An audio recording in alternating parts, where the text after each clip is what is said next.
जिस भी जातक की कुंडली में विष योग बन रहा हो, अर्थात शनि चंद्र की युति हो, शनि चंद्र दोनों एक साथ में बैठे हों या चंद्रमा को शनि पूर्ण दृष्टि से देखते हो, तो विष योग का निर्माण होता है। ऐसा जातक निश्चित रूप से ही मानसिक तौर पर अशांत रहता है, डिप्रेशन, मानसिक बीमारियों का सामना उसको करना पड़ता है। ऐसे जातक के अंदर किसी भी कार्य में खो जाने की प्रवृत्ति होती है। ऐसा जातक बचपन में माँ का कहना नहीं मानता है। हरिओम दर्शकों, मैं आचार्य अश्विनी शर्मा आप सभी का ज्योतिष एंड हिंदू धर्म चैनल में स्वागत करता हूं। दर्शकों, 13, 14 और 15 मई को शनि और चंद्र की युति होने जा रही है, अर्थात शनि और चंद्रमा का गोचर साथ में होगा। इस युति को जो है विष योग कहते हैं। वैसे तो शनि कुंभ राशि में स्वराशिगत बैठकर षष्ठ महापुरुष योग का निर्माण कर रहे हैं, जो कि अपना अच्छा फल दे रहे हैं। लेकिन जैसे ही चंद्रमा की युति शनि के साथ में होगी तो एक विष नामक योग का निर्माण होगा। आखिरकार ये विष योग होता क्या है, मैंने सोचा क्यों ना इसके बारे में आपको जानकारी दूं।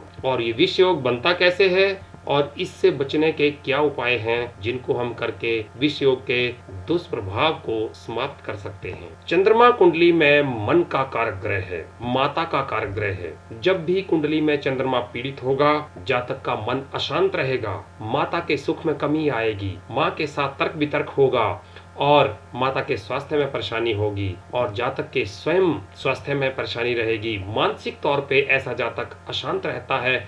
जब भी कुंडली में शनि चंद्रमा एक साथ बैठे हो या चंद्रमा को शनि देख रहे हो तो विष योग का निर्माण होता है। जिस भी जातक की कुंडली में विष योग बन रहा हो, अर्थात शनि चंद्र की युति हो, शनि चंद्र दोनों एक साथ में बैठे हों या चंद्रमा को शनि पूर्ण दृष्टि से देखते हो, तो विष योग का निर्माण होता है। ऐसा जातक निश्चित रूप से ही मानसिक तौर पर अशांत रहता है, डिप्रेशन, मानसिक बीमारियों का सामना उसको करना पड़ता है। ऐसे जातक के अंदर किसी भी कार्य में खो जाने की प्रवृत्ति होती है। ऐसा जातक बचपन में माँ का कहना नहीं मानता है। यदि माँ का कहना मानता है तो माँ के स्वास्थ्य में परेशानी रहती है। ऐसा जातक निश्चित रूप से ही डिप्रेशन आदि मानसिक रोगों का शिकार होता है। चंद्रमा मन का कारक ग्रह है, माता का कारक ग्रह है, सफेद रंग का है।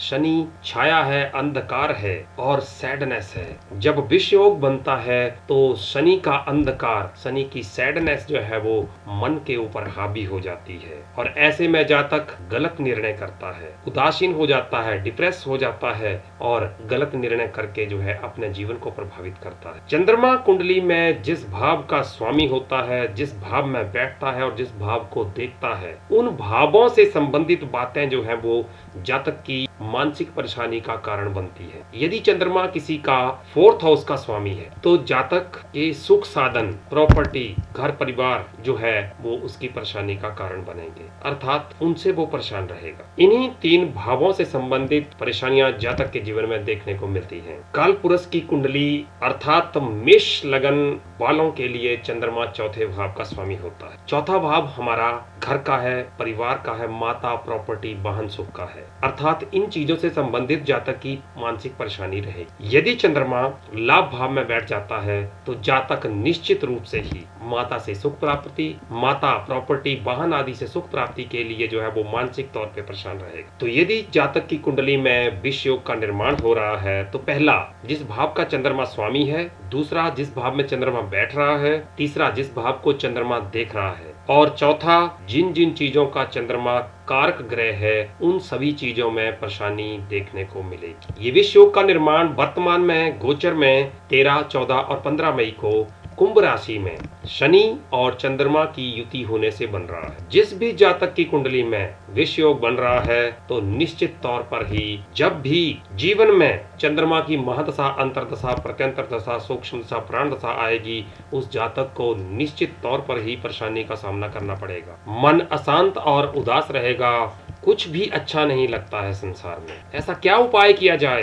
कि इस विष योग से छुटकारा प्राप्त हो सके, इस विष योग से मुक्ति प्राप्त हो सके। विष योग के प्रभाव को कम करने के लिए सर्वप्रथम भगवान शिव का पूजन करें। भगवान शिव ने चंद्रमा को मस्तक पे धारण किया है। भगवान शिव का पूजन करने से चंद्रमा बहुत प्रसन्न होते हैं। दूसरा, अपनी माँ की सेवा करें, उनका आशीर्वाद प्राप्त करें। तीसरा, किसी के मन को ना दुखाएं, ऐसी बात ना करें, ऐसी वाणी ना बोलें करें जिससे किसी का मन जो है वो दुखी हो। चौथा, स्त्रियों का मान सम्मान करें। आपका चंद्रमा स्वतः ही, आपका मन जो है वो स्वतः ही शांत रहना आरंभ हो जाएगा।